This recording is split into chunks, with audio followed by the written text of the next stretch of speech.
আজকের গল্প তিনটে অদ্ভুত প্রশ্ন। এটা বীরবলের প্রথম দিকের গল্প, যখন সম্রাট আকবরের দরবারে তার কোনো উচ্চ পদ ছিল না। একবার সম্রাট আকবর তার দরবারে তার মন্ত্রীদের সাথে আলাপ আলোচনা করছিলেন। তারপর বীরবল তার ছেলেকে নিয়ে দরবারে এলেন। বীরবল ও তার ছেলেকে দেখে বাদশাহের মহামন্ত্রী আজমল বীরবল ও তার ছেলেকে সবার সামনে অপমান করার কথা ভাবলেন। হুজুর, গত রাতে আমি একটা স্বপ্নে দেখলাম যে বীরবল যেমন বুদ্ধিমান তার ছেলে সেরকমই অকর্মণ্য। এটা দেখে আমি খুব ভয় পেয়ে গেলাম।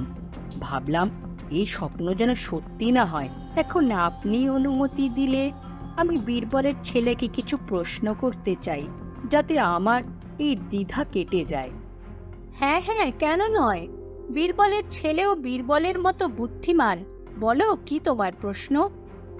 হুজুর, আমার প্রথম প্রশ্ন হলো ঈশ্বর কোথায় থাকেন। আমার দ্বিতীয় প্রশ্ন হলো আমরা কিভাবে ঈশ্বরকে খুঁজে পাব, এবং আমার তৃতীয় প্রশ্ন হলো ঈশ্বর কি করেন। আজমলের এসব প্রশ্ন শুনে দরবারের সকলেই চিন্তিত হয়ে যায়।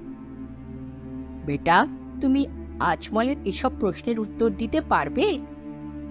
অবশ্যই হুজুর, এটা তো খুব সহজ প্রশ্ন। শুধু একটু দুধ, চিনি আর দই চাই। দয়া করে সেগুলো আনানোর ব্যবস্থা করুন।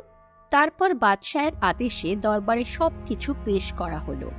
তখন বীরবলের ছেলে দুধে চিনি ভালো করে মিশিয়ে আজমলকে জিজ্ঞাসা করল, আচ্ছা, আপনি কি এই দুধে চিনি দেখতে পাচ্ছেন?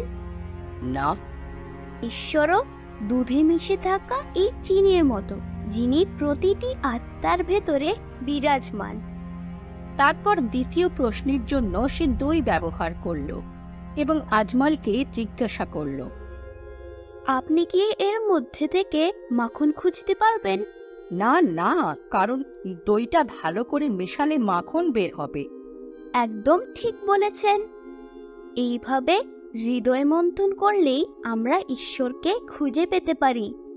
আর আপনার তৃতীয় প্রশ্নের উত্তর হলো, যে ব্যক্তি অন্যের সাথে খারাপ ব্যবহার করে বা কাউকে ছোট করার চেষ্টা করে, তখন ভগবান স্বয়ং অদৃশ্য রূপে তার কর্মে ফল দিয়ে থাকেন, সে রাজা হোক বা সাধারণ মানুষ।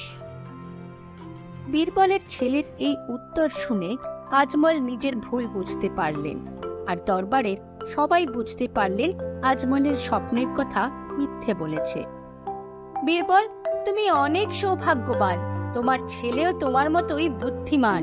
আশা করি আজমল, তোমার এখন দ্বিধা কেটে গেছে কি? আগে হুজুর, এখন কোনো সন্দেহ নেই। তখন বীরবলের ছেলের জন্য সবাই হাততালি দিল এবং তার বুদ্ধিমত্তার প্রশংসা করল।